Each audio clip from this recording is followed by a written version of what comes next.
அனைவருக்கும் வணக்கம். இந்த வீக் ஃபுல்லா ஒரு நியூஸை நம்ம திரும்ப திரும்ப கேட்டுட்டே இருக்கிறோங்க.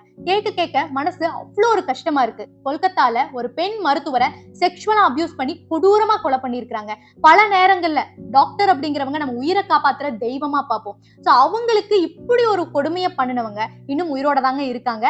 அப்பவே அவங்க யாருன்னு தெரிஞ்சால் அவங்களுக்கான தண்டனை ஒரு கொடூரமா கொடுக்கப்பட்டால் மட்டுமே அடுத்து இந்த மாதிரி செயல்களை செய்யணும் அப்படிங்கிற எண்ணம் இருக்கிறவங்களுக்கு அது ஒரு பயத்தை கொடுக்கும். இந்த மாதிரியான நியூஸ் நம்ம ஒரு 3 மாசத்துக்கு ஒருக்கா கேட்டுட்டே இருக்கிறோங்க. இதுல இன்னும் கொடுமையான விஷயம் என்னன்னா, குழந்தைன்னு கூட இங்க யாரும் பாக்குறது இல்ல. இந்த வீடியோ பார்த்துட்டு இருக்கிற 99% பெண்கள் செக்ஷுவலா ஏதாவது ஒரு சிச்சுவேஷன்ல அபியூஸ் பண்ணப்பட்டிருக்கும். சிலர் வெளியில சொல்லுவாங்க, பலர் வெளியில சொல்ல மாட்டாங்க.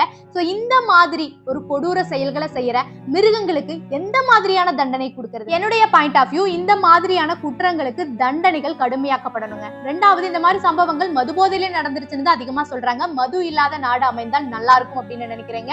மூணாவது, ரொம்ப முக்கியமான பாயிண்ட், எந்த அளவுக்கு நம்ம பசங்களுக்கு சாப்பாடை ஊட்டி வளர்க்குறோமோ அதே அளவுக்கு ஒரு பெண் குழந்தை கிட்ட எந்த மாதிரி நடந்துக்கணும் அப்படிங்கறது சொல்லி கொடுக்கணுங்க.